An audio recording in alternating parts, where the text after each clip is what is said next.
Thanks for listening to the Pop Culture Cosmos and the PCC Multiverse. Check out more great podcasts today on one of these awesome affiliate networks. You're listening to a Weeby Geeks Network podcast. You're listening to the ESO Network, your station for all things geek. The Tangibound Network. Check it out. TangiboundNetwork.com. Listen to this show, the latest episode, every time. A proud member of the Gonna Geek Network.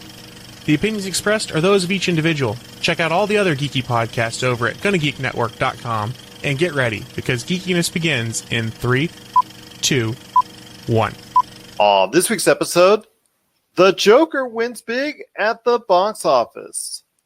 What has us impressed at New York Comic Con? And we talk the best farmers insurance commercials. All this and more as we once again delve into We Are Farmers, bum ba bum bum bum bum bum, the Pop Culture Cosmos. Welcome to the Pop Culture Cosmos. And we're back with another edition of the Pop Culture Cosmos.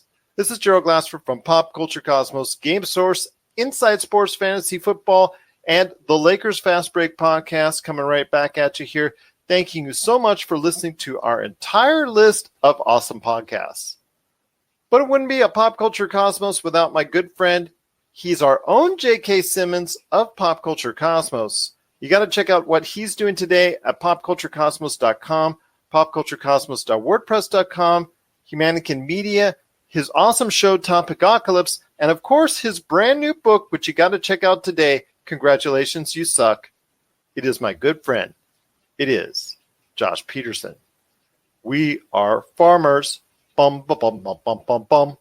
Yes, farmer. Because we talked about GEICO commercials, and I wanted to talk about farmers because I happen to think they're a lot funnier than the GEICO commercials. Are we discussing this? I disagree. I don't know. Hey, listeners, we're taking a poll out here. Email us whether you think Farmers or GEICO is a lot funnier, and that way I have one more thing to rub Jerry's face in. There you go. You can email us. Thank you, Joshy, at popculturecosmos@yahoo.com. Also, as well, Pop Culture Cosmos, Humanican Media, Game Source on Facebook, Twitter, and Instagram. You can go ahead and send us your thoughts, and we'll go ahead and relate that on an upcoming show and, get the results, which will be GEICO all the way. I'm sure of it. Also, I'm going to post my top 3 on our Facebook page, so you can check out links to those so you can join the hilarity that I call the farmers insurance commercials. Fair enough. We may even run a poll. How about that? Let's run a poll on the Facebook page. Let's go ahead and do that this week. We'll look for that. GEICO or Farmers Insurance. The battle is now on between insurance versus insurance. But it is going to be a great episode we've got for you planned this week. I've got a review coming up here in a few minutes. Unspoilery, of course, non-spoiler review for the Joker coming up on the first half of the show. I'm going to talk about my thoughts on the Joker, which has done great at the box office so far. But on the back end of the show, the last half hour, 15 minutes of it will be devoted to Jason Todd Fineburgh from Hunnicween. He's going to be talking about his thoughts on the Joker, but it will be full of spoilers. So for 15 minutes, it will actually have spoilers. So I will tell you that right now up front. So between the 30 to 45 minute area, you might want to go ahead and maybe fast forward a little bit or check out something else and come back on the back end of the show after the 45-minute mark if you haven't checked out the movie and you want to without being spoiled. But also as well, we've got a lot of great things to talk about. New York Comic Con was live this weekend, and we're going to talk about some of the things that interested us in regards to some of the upcoming shows and premieres and trailers that they showed at the NYCC. Also as well, we're going to be talking about numbers 61 to 70 in our top 200 video games of all time. And of course, like we said earlier, we are farmers. We're going to talk about our favorite farmers insurance commercials on the back end of the show. And Jamie Monroy from Game Source has his thoughts on Sniper Elite 3 that's now on the Nintendo Switch. But first off, my friend, it is the Joker. It didn't do $100 million at the box office domestically this weekend, but my goodness, it still has a huge October record, almost $100 million, well over $90 million here domestically. A big win for Warner Brothers. For an R-rated October movie, I can't believe it did so well from the first time. Again, I know I've said this ad nauseum, but from the time we saw the first trailer to where it is now, your thoughts on the Joker, how well it's done, and are you also surprised that it's done so well? No, I wasn't actually, because like I said the other day, Joker has all this publicity behind it, right? That interview that Joaquin Phoenix did with IGN, where they're asking him about if he thinks that people are going to show up to the movie theater and start, with guns, and like that interview got a lot of publicity. Plus the fake clip that got put up on Jimmy Kimmel that Joaquin Phoenix wasn't happy about. Like they did a great job of marketing it, and I don't even know if they did a lot of this stuff on purpose, but with all the stuff going on in the news and the mixed reviews all over the place, I know it's no longer certified fresh on Rotten Tomatoes. It has a lot going for it, a lot of intrigue and curiosity and a lot of publicity that they didn't really even have to pay for. So I see why people want to go see it. Like, I personally don't really want to see it. I'll probably watch when it comes out, but I can see why people are curious enough to go and see what this movie is all about. Well, I have seen it, and I'll tell you my thoughts on the movie in an unspoilery fashion. I mean, a lot of people have been coming up to me and asking me, well, did you like it? Did you like it? Did you like it? I think Wait, hold on. Did you like it? Well, thank you for asking. I think liking it is not exactly the term I use. Did you experience it? I think is probably the best way to say it, because I don't think you can say you can like or not like this film, really. I mean, it's just not a film that is going to be something that's going to be happy and cheery or provide, something that's going to have you laughing, leaving the theater. This is one of the darkest movies to come out in a long, long time. It descends very quickly into a dark place, and it stays there, and it continues to stay there. I will say that the performance by Joaquin Phoenix is outstanding. Is it better than Heath Ledger? I'm not sure. I'm going to probably say no, but I would have to see both movies, The Joker and also as well Dark Knight back to back to just make sure in my mind. But I think right now, going off of the times I've seen The Dark Knight, I'd say Heath Ledger's performance is just a smidgen better than Joaquin Phoenix's, but still, they're both very good performances. The movie itself by Todd Phillips, his direction of the movie, I think, is one of the keys to why this movie is a success, financially, of course. Again, a movie, this being something that you think you're going to go into and think it's going to be cheery or think it's going to be something that it's going to be bright or anything uplifting. No, leave that out the door. This is a movie that goes into a deep descent into a dark, dark place, and it never comes out of it. It's something that you experience. I mean, people there were trying to laugh at some of the jokes or some of the things that went on. There was really only one time, where there was an out loud laugh moment. But for the rest of the movie, there were times where people were trying to laugh at certain parts of the movie, but you really couldn't, but they were trying to anyways, because it's such an uncomfortable movie as well. And people were just trying to laugh. Like when you laugh at an uncomfortable time, an uncomfortable moment, you use laughter as a way to try and ease the type of tension and type of situation that you're in. I think a lot of people in the theaters were trying to do that and force themselves to laugh to try and even bring down their emotions during this type of film, because it's a movie about Arthur Fleck, someone whose life was already in some type of disarray, not only as far as from a mental, emotional, or even a physical or financial state. He was just not a very well person, and all it took was a push by society to take him even further down that realm. And that's what this movie does, is it shows a darker side of mental illness, but also shows and represents a statement on class structure as well, that I think people, if they want to go ahead and find out more about that and understand more about that, then they do need to check out this movie. I think it's a very good movie. It is right now in my top 10 of 2019. Whether or not it stays there or where it goes, could be 1, could be 10. I'm not entirely sure, because again, it's a type of movie that you not necessarily like or don't like. It's a movie that you experience or you just go through. And for a lot of people, I can see why that they just go through the movie and they just come out of it saying, you know what, this movie was not what I was asking for, not what I was looking for, because it's not what you think it will be. It's just, again, a journey to a deep, dark place. You're never sure 100% whether it's reality or what's in Arthur Fleck's mind. I can tell you that much because there's so many different scenes that represent so many different things. Some of it's out in front that it tells you it's real. Some of it's out in front that tells you it's imaginary. Some of it is shown later in the film, whether or not it's real or not. So right now I can tell you that for me, it's something that from a directorial standpoint, Todd Phillips did an amazing job. I think to me, that's the star of the film. But then again, this is a film that goes ahead and really, really goes and sets you on a journey and a path towards a very dark place. And it never comes out of it, but it does a great job of telling that story to you along the way. With one exception at the very end, the very, very end, after really the movie is, for all intents and purposes, done, I think this was a very well-crafted movie. I think Joaquin Phoenix did a very, very good job. And I'm telling you, if you want to see it for those aspects alone, go see it.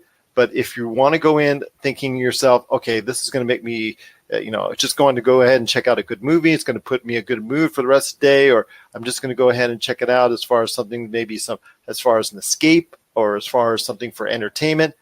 It's not that. It's not going to go ahead and come out and have you go ahead and have a smile on your face for the rest of the day.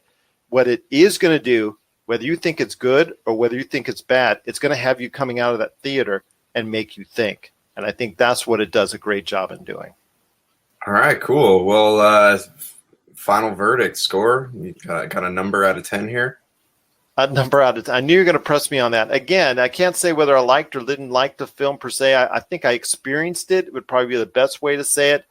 I think I'll probably go with right now between 8 or a 9 would probably be the best way to say it. I think, like I said, it was probably a 9 film for me until the very, very end with a scene that just, it's one of those things where a 2-minute scene can ruin the entire movie for someone. And I can see that happening. But in this case, I think it just brings it down a notch. So I'd probably say between 8 or 9. I think it's a very good film. I don't know if people want to consider it a great film or the best movie of the year. I'm not sure even if that will qualify for me. Is that the case? But it may not. I may have to watch it again. I may like it even more. But I'll tell you what, right now, The Joker is a movie I think people, I don't want to say they need, but I think of this, The Joker is a movie people should experience if they really want to get a great synopsis of a character that I think that has been long been revered in pop culture in The Joker, and also as well that tells a great statement on our life and our society and how we treat mental illness and class structure. What are your thoughts out there on The Joker? We'd love to hear from you. We want to hear your thoughts on if you liked the movie, if you didn't like the movie, or if you're like me, that you think that it's not a question whether it's like or dislike, if it's a question of did you experience it and thought it was something beneficial, or if you experienced it and you really thought it was something altogether different. We'd love to hear your thoughts. popculturecosmos@yahoo.com. Also as well, Pop Culture Cosmos, Humanica Media, and Game Source on Facebook, Twitter, and Instagram as well. Well, coming up next, right after the break, Jamie Monroy is going to be going ahead and talking about Sniper Elite 3 on Switch. Plus also as well, later on, we're going to have Jason Todd Fineburgh also giving his spoilery review of The Joker coming up as well. But right after Jamie, we're going to be talking about New York Comic Con real quick, some of the trailers that came out. Is there some interest as far as NYCC and everything it brings out? While it's not San Diego Comic Con, New York Comic Con had its own good things, and we'll talk about that after the break. This is the Pop Culture Cosmos. For the latest news and information, analysis and opinions on the Los Angeles Lakers and the NBA, check out the Lakers Fast Break podcast today on wherever you get your podcasts.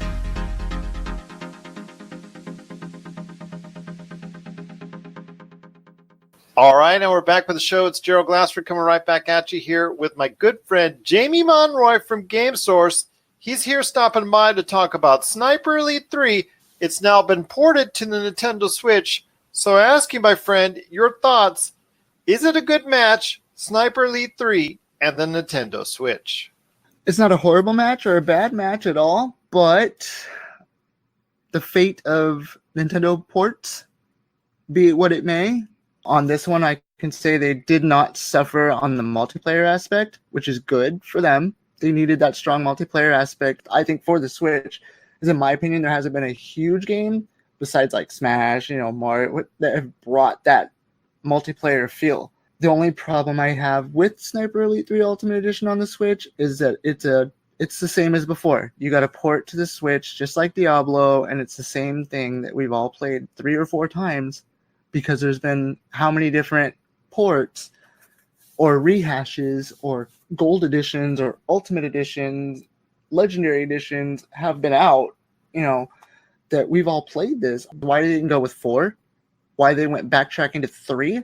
Because I feel like everybody's played 3 to death, including myself. I actually just went right back and played it on the Xbox One not too long before I started playing this. Not a huge issue. I do like that it comes with everything out the gate. That's great, especially at the price points. At the value for it is amazing. So it includes all the DLC. It does. It does. Includes all the DLC. They actually added some new missions, so they've got some strength going there as far as they improved their storytelling. They can take the original story they had going before, and they're adding elements to there's longer maps, more in depth. I didn't get too far into the extras, but I did touch on them some, and those kind of bring it to light. So another port, right? We're already on that subject. Everything else, it's fine, but only it's because it's been rehashed. I feel like it's another Diablo and another Skyrim. It's just being rehashed upon rehashed upon rehashed, which is fine. There's a lot of people that love that game. I personally liked it. But how does it play on the Switch? Because you said there was issue when it's docked to undocked. Well, with that aspect, it was a lot easier to play it docked as opposed to undocked. Just some of the animations weren't looking as great on the small Switch screen, which is to be expected considering you're not playing it on an Xbox One or a PS4. It's not going to push the same as it would when you played it on those. So you kind of have to go into it looking at it that way, but I didn't expect it to be that big of a difference from me having to dock it and undocking it, because I wanted more of that, let me just take Sniper Elite with me wherever I go, which is fine. It's okay. How's the frame rate? It's touch and go. Very touch and go. A lot of the enemy stuff doesn't render very quickly. Is there a difference when you're docked to undocked on the frame rate? I'd say a little. Obviously a lot more than what there would be when you're playing it on the smaller screen. Because, depending on your TV, if it helps it, then it'll help it. But, it wasn't horrible. Just, to me, not something that I would go out of my way to go nuts over. Like I said earlier, I honestly think that it should have been more. They should have pushed to go with 4 instead of 3. I know probably the option of going with 3 was, one, it was probably a lot cheaper of an option and easier to give to the people on the Switch that would come with what they've added and all the DLC. Mm-hmm. So, it makes sense for the value. And if you have ever played that game ever and you own a Switch and you liked that game, then I'm definitely not telling you not to play it. I'm just saying, if you've played it a bunch of times already, you may want to think about going a different direction. But it's the only Sniper Elite actually on the system at this point in time. Is that correct? That's correct. So for that aspect, if you haven't played it at all and you own a Switch and you want that on-the-go dock, Switch feel, go for it. Because right now it's about $40 right now, as far as the MSRP. So, which is definitely worth it for what they've done with the added stories and all the DLC. Definitely worth it if you don't already own it somewhere else. So overall, your thoughts on it? And maybe if you want to give it a score right now for this edition on the Switch with all the issues, but still, like you said, if you haven't approached the Sniper Elite series so far, since it's the only thing available on Switch. And because it has all the DLC, it is a good value in that sense. But overall, as a game, for maybe a 1 to 10 score, what would you give it? I'd give it about a 7, only because they're great at storytelling. The game itself is not horrible. I'm not trying to make it out like it's horrible at all, not in any aspect. It just has its flaws, and that a lot of it is it's being pushed backwards, I guess I want to say. Like, it went kind of in reverse. You went from going to 4K, on these big systems that can push out graphically to scaling it down a tad, which always affects a game no matter what game it is. Once again, it is Sniper Elite 3. It is now available on the Nintendo Switch for a retail value of $39.99. Jamie's given it a passable review. It's got its issues, got its flaws, but if you're looking for a shooter out there for the Nintendo Switch, it might be one of your best options at this point in time. Well, Jamie, Absolutely. I'd like to say What? I was saying absolutely. Speaking of absolutely, I could think of 3 letters, though, that I want to talk about right now. I'm sorry I interrupted you, but is that okay? Okay. It doesn't matter if it's okay to steal a pun from someone else. All right. I'll tell you what. You've got something else on your mind. I can tell. And we'll go ahead and talk about that a little bit later in the show, because right now I'm coming back with Josh here in a sec talking about New York Comic Con. Then Jason Todd Fineburgh has his spoiler review of the Joker. I'll tell you what, right after he talks about the Joker, I'll go ahead and bring you up to talk about whatever it is you want to talk about. I'll give you a few minutes of your own coming up later in the show. How about that? All right, as long as I don't lose it between now and then like someone else did for this company that I'm about to talk about. Okay, fair enough indeed. I want to thank Jamie Monroy for his thoughts on Sniper Elite 3 coming to the Switch and what his thoughts were on it. If you have a question on that, let us know on Pop Culture Cosmos on our social media. Josh, New York Comic Con was this past weekend. I know there were some good trailers that dropped, especially if you're a Star Trek or Walking Dead fan. I want to hear your thoughts real quick. I know those are not areas which you have a great expertise on, but still some kind of interest. Is there a buy-in for maybe Discovery in Season 3 or Picard? I know a lot of people are talking about going back to that Star Trek Next Generation era with all the good stuff that Picard may be showing off real soon. Well, I remember seeing the original trailers for Picard, and that's definitely something that I would love to watch because it's got that cinematic feel of the Star Wars films, and just the fact that a character that was around in the 90s is someone that modern audiences want brought back because they really identified and felt familiar with this character. Like I would watch it. If I had CBS streaming, I would watch it. Is it enough to make me want to go get it? Not at the moment, but that's just because I don't have a lot of time to watch TV. If I were at a point where I could sit down and watch something every night, I probably would, because I'm definitely curious about it. I do enjoy the movies, and I noticed that these new series no longer have that like cheesy tone that the old Star Trek shows and movies did. This one seems to be more cinematic, and it's geared towards younger audiences and has modern technology in it. So it's definitely something I would want to watch. But you are the fan, so I turn to your knowledge on all things Star Trek. What do you think about it? Well, first off, let's talk about Discovery Season 3. I think it's in a good place, in a setting 930 years after the events of what happened in Season 2. So I think that's a really good thing for them, that they're going ahead and evolving into that time period. It looks like, from what I saw in the trailer, that it's going to be another good year of Discovery. I've been impressed with the series so far, and I'm looking forward to more good things from that series. I'm starting to grow really fond of that series at this point in time. With Picard, it's kind of funny because you see him, and it just brings back so many memories of Star Trek The Next Generation. And it does also as well have Data, Deanna Troi. They showed off Riker. So all these parts of the Next Generation will be in there, at least sprinkling in there from time to time.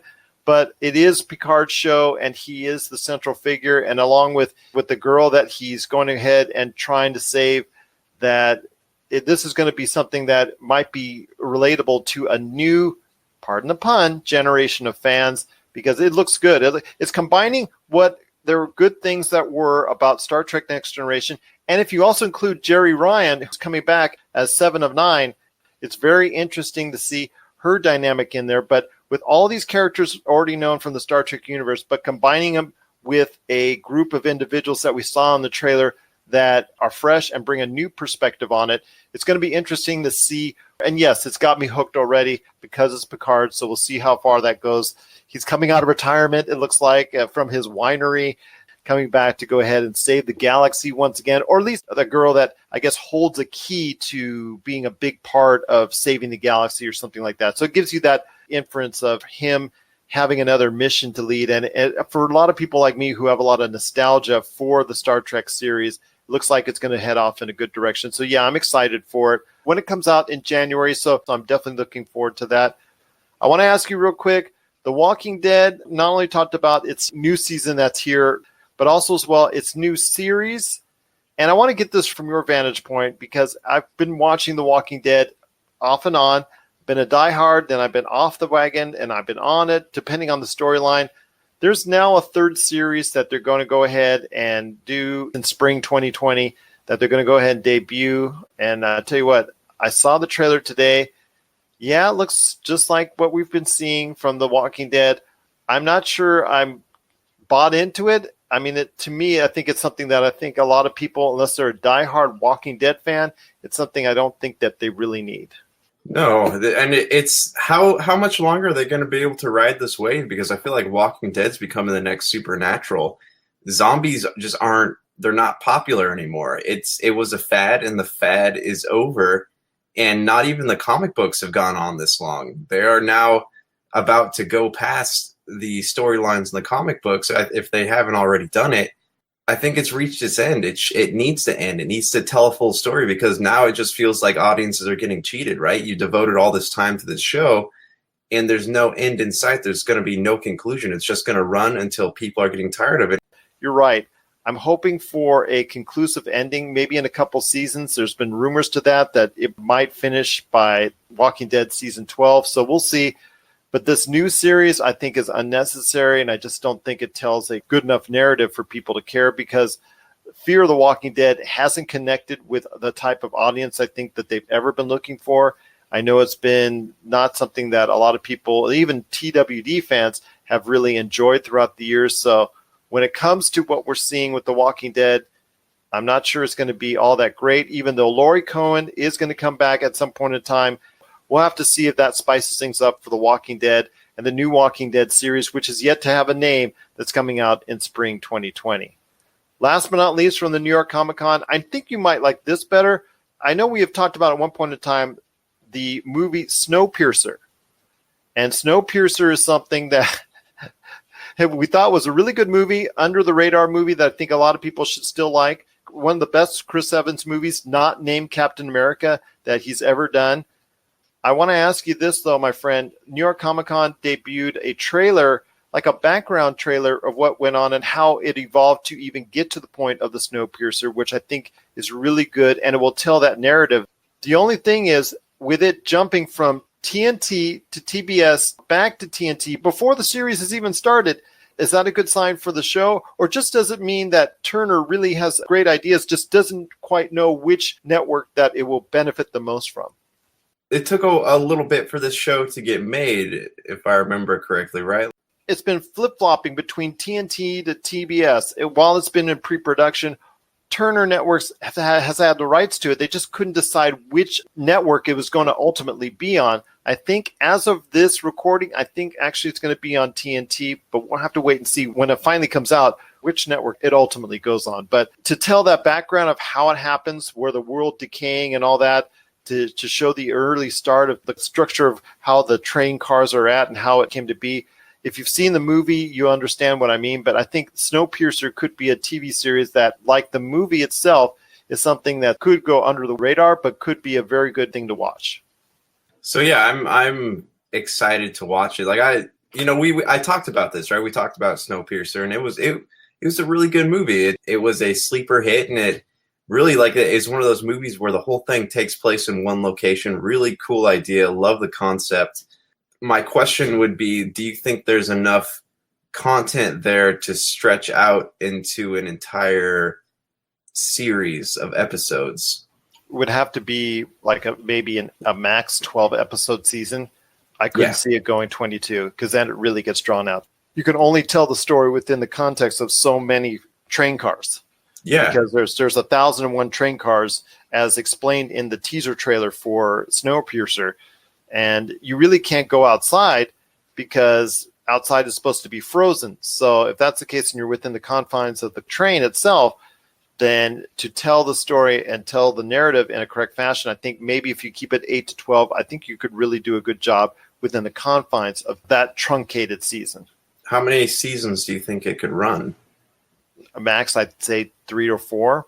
But then again, I've been proven wrong before. So we'll have to wait and see. But I think Snowpiercer is a good thing to work off of as a series. I mean, the movie itself left both you and I thinking that there could be something more to this universe, for lack of a better term. So hopefully we will get that with Snowpiercer, the TV series. And I'm just concerned when it flip-flops back and forth between TNT and TBS that Turner can't get it straight, and that would only hurt the series before it even starts. What are your thoughts out there on what's going on with New York Comic Con? Was there anything that you thought really stood out? We'd love to hear your thoughts, popculturecosmos@yahoo.com. Well, coming up after the break, we've got Jason Todd Fineburgh from Hunnicween. He's going to give a spoilery review. So for the next 15 minutes, there's nothing but spoilers when it comes to the Joker. If you're going to go see the movie and you don't want any spoilers, flip over to the 45-minute mark, because we'll go ahead and have the rest of the show with Josh and I talking about numbers 61 to 70 on our top 200 video games of all time, and the best of the We Are Farmers commercials coming up right after the break. This is the Pop Culture Cosmos. Rob McCallum Films is back with a vengeance. Power of Grayskull, the definitive history of He-Man and the Masters of the Universe, which chronicles the ultimate 80s billion-dollar franchise, Masters of the Universe. See exclusive interviews and hear untold stories from the people responsible for creating the world of Eternia, a place full of magic and science, and learn about the craft of creating action figures and animation. Power of Grayskull is just one of our many projects at Rob McCallum Films. And we're back with the show. It's Gerald Glassford coming right back at you here. We cannot thank you enough for listening to all of our great programs. It is the Joker. It did so well. In fact, it earned an October record, almost $100 million domestically here at the box office. It has truly got everybody talking in so many different ways about so many different facets of the movie, but also leading into so many different issues in regards to society, mental health, class relations, so much more. It's bringing that conversation to light, but is it a good movie? I know I shared my thoughts with Josh, but I want to go ahead and share some thoughts right now with my good friend. He is the man behind Hunnicween. You got to hear everything that he's doing today. Hunnicween is still available on so many different podcast outlets, plus also anytime he goes on, whether it's on board with one of his thoughts that he has on pop culture right here on the show. It's always great to have him on. It's, again, my good friend, Jason Todd Fineburgh. Jason's just great to have you on the show. And before I get you on, I want to just mention, for the next 15 minutes, just let everybody know, we're going to do some spoilers. So if you haven't seen Joker yet and you don't want to be spoiled, sorry, we're going to that spoiler area for the next 15 minutes. Come back right around the 45-minute mark, and me and Josh are coming back with the rest of the show. But for right now, the floor is yours, my friend. Your spoilery thoughts on the Joker. This is a character that's been talked about since the 30s. And why is he the most popular Batman villain? I mean, after all, Teenage Mutant Ninja Turtles had Shredder. When he went away, people were ballistic. We had Krang, but when they went away, people went ballistic. When Mumra left Thundercats and we brought in, I think, the Berserkers, people went ballistic. When Cobra Commander went away and we got Serpentor, King people went ballistic. You get the idea. When Megatron became Galvatron. But somehow Batman has these rogues. Joker, I don't know if it's because he's a clown. We don't know his origin. He has nothing to lose. He makes that an interesting point. And I have to say, out of all the live-action adaptations that fans have whined and complained about and say, well, this doesn't happen in the comics. Let me just say here right now, for everyone who is a fan of comic books, it's called an adaptation. That's number one. Second of all, the last couple of times that I sat in a theater to see comic book movies done word for word and frame by frame, and that's Zack Snyder's Watchmen, and that was an animated version of The Killing Joke, it didn't do that well because there was nothing new brought to the table. It was just playing it safe and doing the same thing. I like the fact that the game was changed. Now, I have some issues with the timeline. The first thing is I don't really know why it was done in the 80s. I think Hollywood needs to step away from the 80s. There were other decades out there. I grew up in the late 70s, 80s, 90s. That actually, out of the 20th century, the 90s was my favorite of the decades for reasons. Not because the 20th century was ending, we didn't know what was going to happen for the 21st, but the technology and the culture. 80s, look, I grew up in New York in the 80s. I can tell you right now, Gotham is supposed to be Manhattan.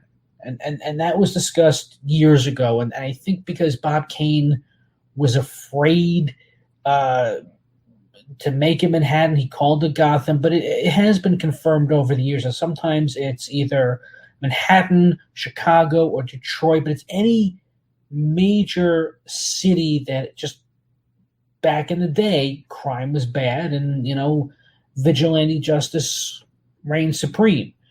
In this case, however, we're going to deal with Joker's take on it. And the thing that I find interesting on this is that this takes a bit of Killing Joke, a bit of Dark Knight Returns, and it gives us an interesting adaptation, but again, it's still multiple choice. We don't know everything about Joker, because as soon as this was announced that we were going to get a true origin story by Martin Scorsese, Leonardo DiCaprio was going to be it. People like we're sick of Joker and you can't do an origin. But we still have our pie and eat it as well, not cake because it's Joker. He's a clown, along with our soda water. What's interesting about the story is that people are also going to compare this to King of Comedy because, well, let's not forget, we've got Robert De Niro when he's a talk show host. I'm going to tell you right now, Todd Phillips, I compare his work. I think in many ways it's an homage to Scorsese because it has a lot of direct references to Taxi Driver and, of course, the King of Comedy as well. So I ask you, my friend, with all that said and done, I've said my piece on it, whether or not I think it's a good film. And I've said before, when I've been approached that, did you like it? Did you like it? Did you like it? That's all I keep getting asked about the Joker. So there is a lot of interest there. I can't say whether I liked it or didn't like it. All I can say is I appreciate it for what it is. It's a very dark journey into a very dark place for an individual and how society and culture can treat mental illness as a whole. So I think it's something that a lot of people need to be aware of and see because this happens to an extent in our society today. But as a movie, like I said, I appreciate it. I can't say I liked it or didn't like it. I think it's a very good movie. But again, it's not something you go in there and enjoy and you go, ha, ha, ha, and done. I just will tell you this, that it's something that I think it's a very good movie. Is it deserving of all the buzz? I think it is, most of the buzz. I'm not sure it's the best movie of the year so far. It's going to be somewhere in my top 10, at least as of now. I don't know where it falls just yet because I can't. It's just weird. It's just a very hard movie to describe because it goes to a very, very dark place. But I want to hear your thoughts, my friend, on the Joker. Well, you could see it. I guess the audience at home cannot. But behind me, I have a picture that was drawn by Neil Adams of Joker holding up his bloody hands. Next to him, I have a cosplayer as Harley Quinn. Below it was a former Disney artist that drew a picture. One side is Mickey Mouse's Batman, the other side is Joker's Donald Duck, or vice versa. And below that is a character as me as Harley Quinn. I really became a Bat fan in '89 when all the hype came about. I did hear about Dark Knight Returns and Killing Joke, and I tried to read them. I couldn't get into them, and I got into them more in college. The animated series, the same thing. Batman 66, you get the idea. There have been so many versions and variations and talks and discussions and fanboys, and it's been 80-somewhat years. What can we do to change the game? I don't feel that Todd Phillips should be part of the DCEU, but on the other hand, I think he should have replaced Snyder and actually replaced Matt Reeves. I feel bad what happened with Snyder and his family a couple years ago during Justice League. We discussed that. I get it. But Snyder was not the person to give us a realistic Batman movie. I mean, I'm not even going to take away what Nolan did. He tried. But after Dark Knight, he just stopped caring. And so who do we have that really cares regarding the movie universe? I feel Todd Phillips put his pants on one leg at a time. Let's see. What's the best way to analyze this? Winded up the stopwatch, getting ready, set, go, bang. Hasn't tripped over the finish line. But just felt that he wanted to take a couple steps back and let Matt Reeves win. Because Matt Reeves will be directing the Batman. I know that the timeline doesn't make sense between Joker and Bruce. But you know what? We never know how old Joker is anyway. And, people think that I'm 25 when I'm in my 40s. Age is just a number how you take care of yourself. And both these characters, I feel, and actors, I feel, would take care of themselves. I really would like to see Joaquin Phoenix back. I feel there's more to tell. Yeah, there are these one-off graphic novels, and there is a one-off graphic novel with Joker, but I feel that this movie, does it live up to the hype? No, because there's really never any hype because nobody cared anymore about this character. People wanted to see Riddler or Penguin again and have them given another chance, or Two-Face. It's a good story. It's not a great one. It trips one too many times. It's not going to matter what I say because it's going to make hundreds of millions of dollars regardless, and the screens are going to be closed, and people are going to rent this in the courtesy of their own home, and that's just going to be the way it's going to be. But I feel that it's a pilot for something. I feel that Phillips needs to be part of this universe.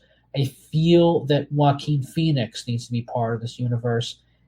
I don't feel anything for the actor who plays Alfred because he needs to stay off both the kidney and the shepherd's pie. Bruce, we didn't really see much of him. I really didn't care for the young Bruce. And it's a shame that, Domino from Deadpool 2 played the love interest, whatever happens to her. I could have seen her as a Harley Quinn. But this movie, it drags a little, it disappoints a little, but it's never boring. But I just feel that there were too many studio notes. That's the problem. And that tacked on ending, which just didn't make sense or just pissed a lot of people off. Professionally, I got to go right down the middle, 2.5. But personally, I'll definitely get it on digital. I don't care about the audio commentary or the behind the scenes anymore, mind you. But I will be adding this to my... It does make up for Killing Joke, Suicide Squad, and Batman v Superman, and Justice League. And to me, that's saying a whole lot. Once again, I have Jason Todd Fineburgh from Hunnicween. You got to check out all the great stuff that he has done with his Hunnicween show. Just Google it out there. It's on so many different podcast outlets. My friend, I just truly appreciate you sharing your thoughts on the Joker movie with us here today. And before we head on out, what you up to, my friend? What can people do as far as following what you're doing, your thoughts on pop culture? Just set up the Hunnic symbol. I've been saying this for a while. Life and school, I'm finishing up my accelerated nursing program and everything else. So my archives are coming back on. And in the archives, Gerald has been on where we talked about Justice League 2017. You can also see my archives where I've talked about the graphic novel of Joker, Killing Joke, a couple of Joker stories, as well as the animated version of the Killing Joke. And also, if you search, I was a guest on Astro Radio Z. I think you'll find that on YouTube. I've also talked about Killing Joke on there as well. So if you look on the archives, you search for them, and if you cannot find them on YouTube or on Podbean, just email me at hunnickfeedback@gmail.com because they're slowly and surely starting to come back into the fray. But next year, when all is said and done, I'm going to have something, big to announce again, whether it be on YouTube or podcasting. But for now, I'm just going to be guesting all over the place, mostly on Batman, a lot. But yeah, the best, any comments or questions, hunnickfeedback@gmail.com. That'll be the best way to get in contact with me.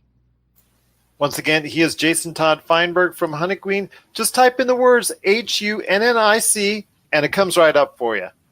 My friend, it's just been great hearing your thoughts on the Joker. Again, it's a big win for Warner Brothers, and we'll see where the Joker heads towards the future. Maybe some Oscar buzz for Joaquin Phoenix, Todd Phillips, or the movie. We'll have to wait and see. And also where possibly the Joker could lead into the DC universe. I mean, that's another larger story if it's going to be a one-off like Todd Phillips is saying, or if Warner Brothers can't resist the chunk of change by putting the Joker and Joaquin Phoenix into a different timeline in the DC universe. So, but that is another conversation for you and I have down the road, and because that will probably be another great one as well. And if we do, because, between It Chapter 2 and Joker, they threw Harley Quinn in front of us. I don't know if we'll discuss it.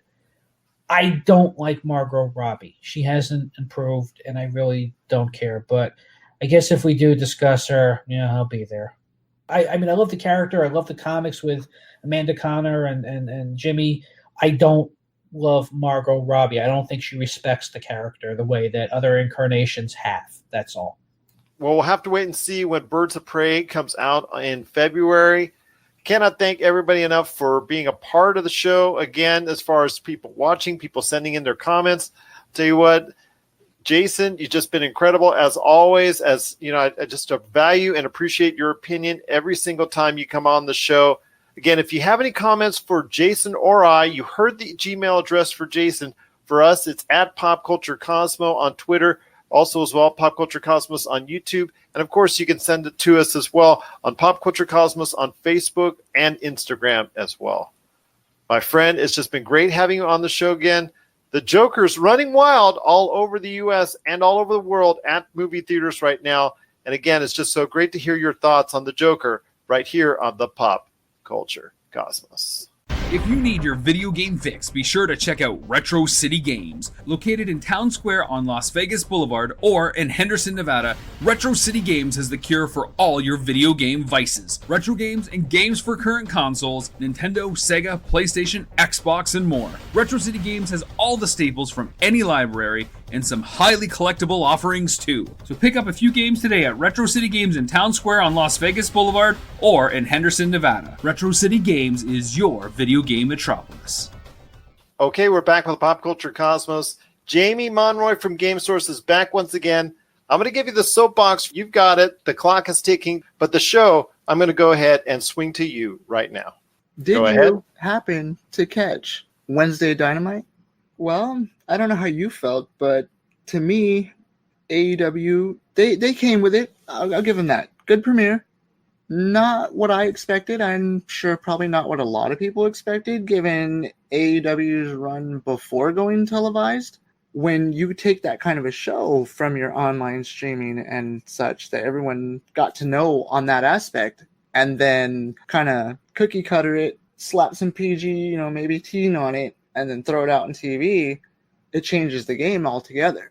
And like you said prior, AEW is just getting started. So they got to take those baby steps and crawl before they walk. I don't know what their next big move is going to be. I know they pulled in a lot of good talent. Now let's just see how they're utilized.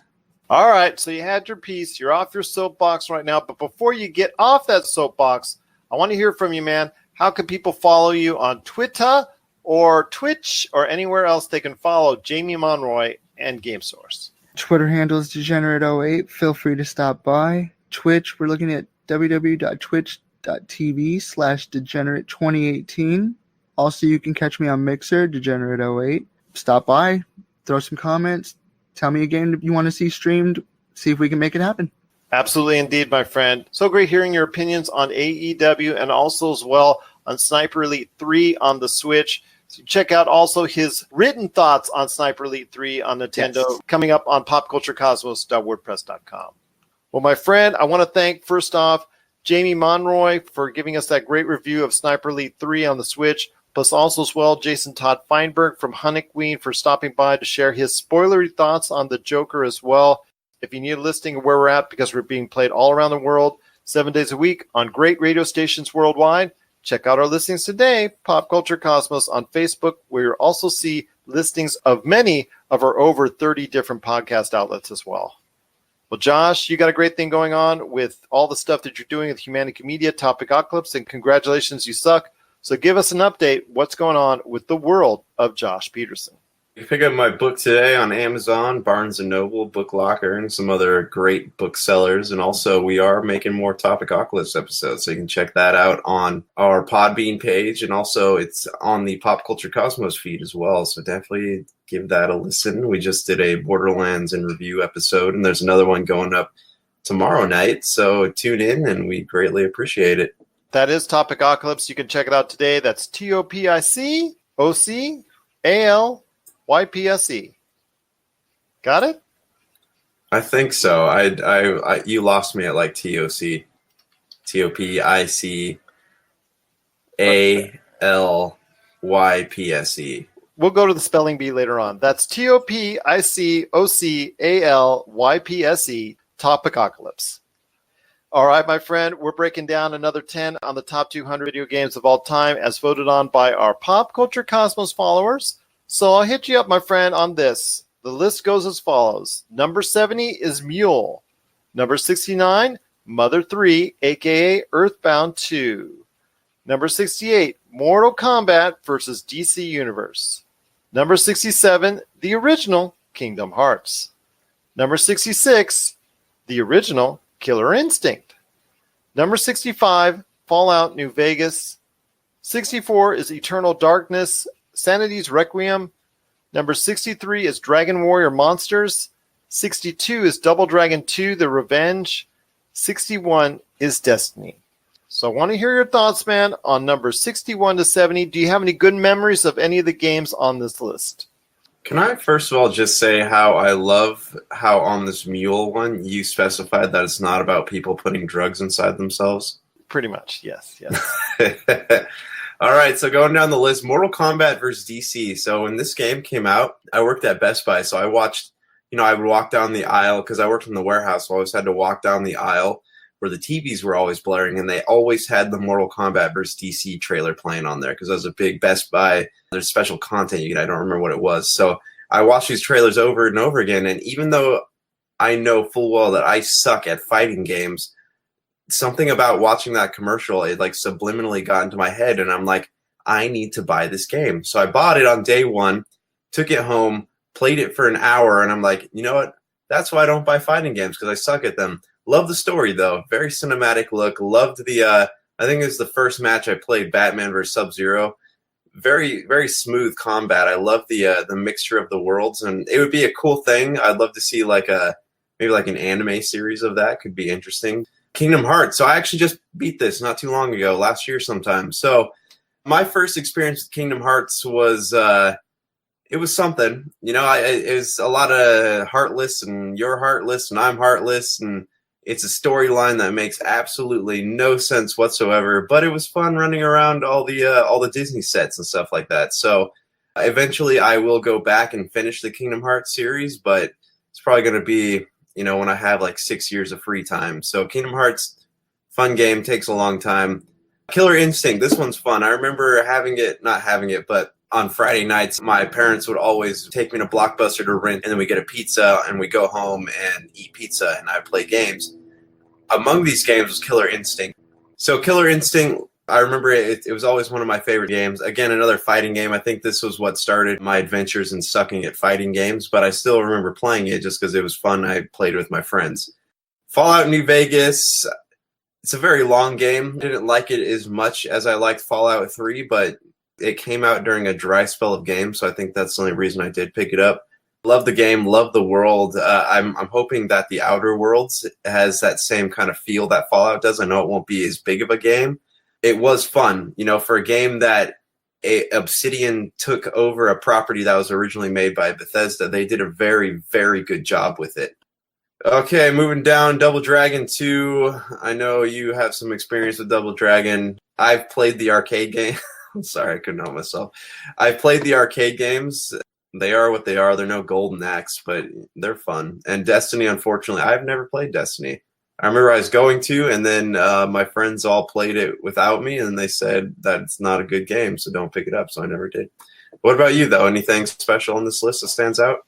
For me, I'd say maybe Destiny. I know there was a lot of hype on that game. I thought it was going to be the game that was going to be that next just top-tier, AAA, top 5 all-time game that would just go down in history as something that was really special. I mean, the way it was hyped, the advance notice, the demos, the whole 9 yards, the way it was presented, and the pedigree of the individuals involved and the development studios involved with Bungie and all that, it looked like it was going to be a game that people wouldn't soon forget.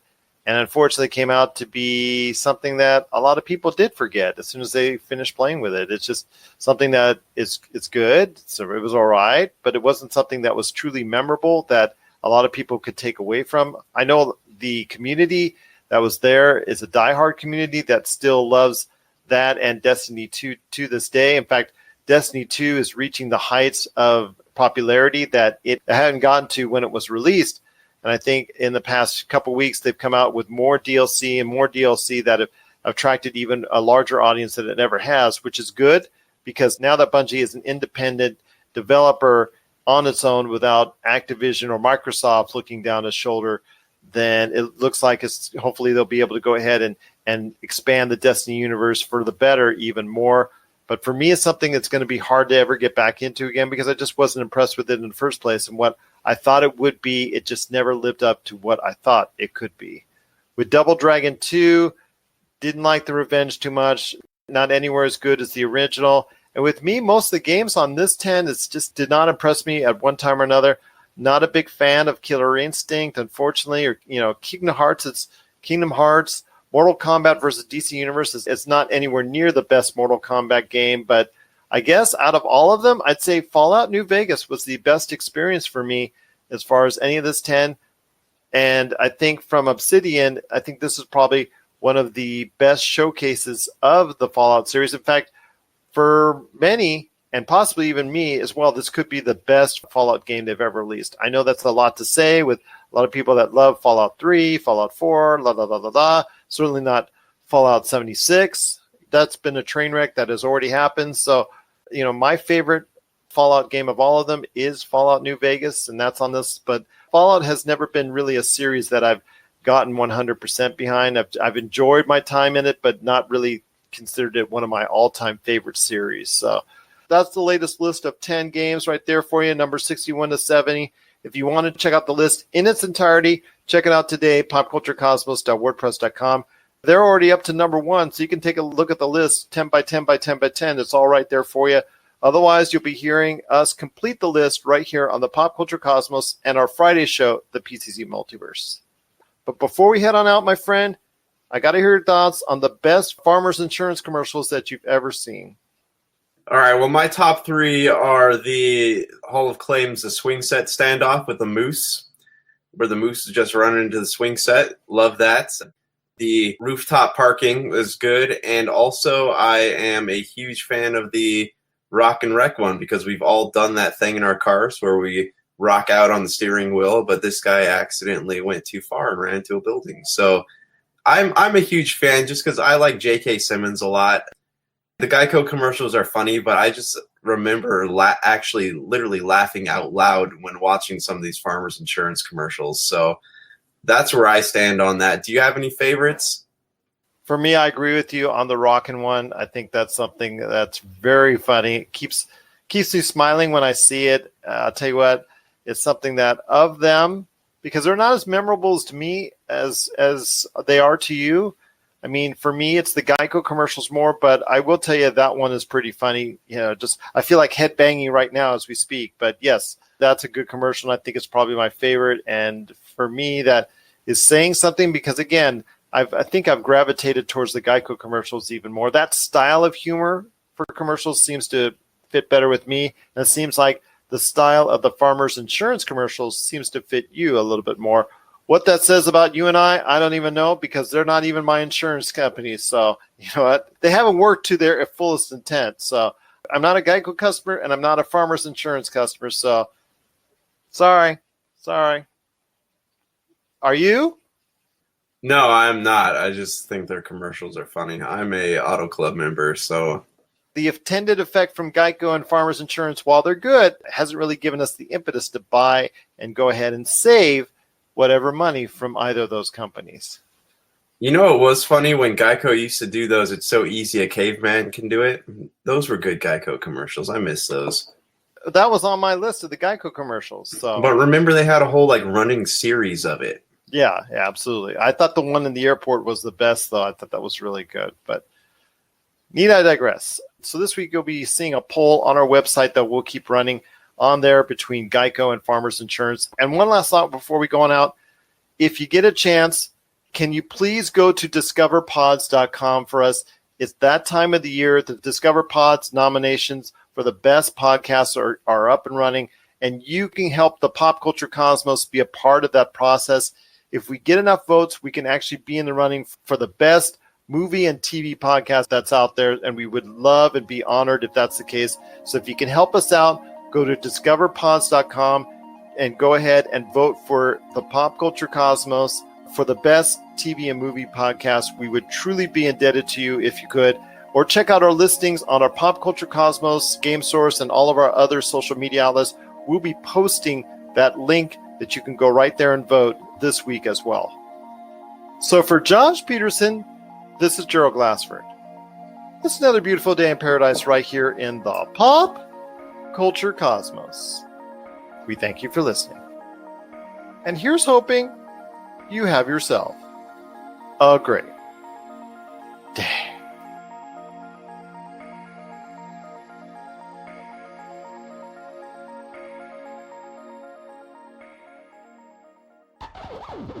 We are the Cigar Nerds, bringing nerdy sophistication and geeky indulgence on all topics, including movies, video games, science, and pop culture news, all from the Nerd Cave Cigar Lounge.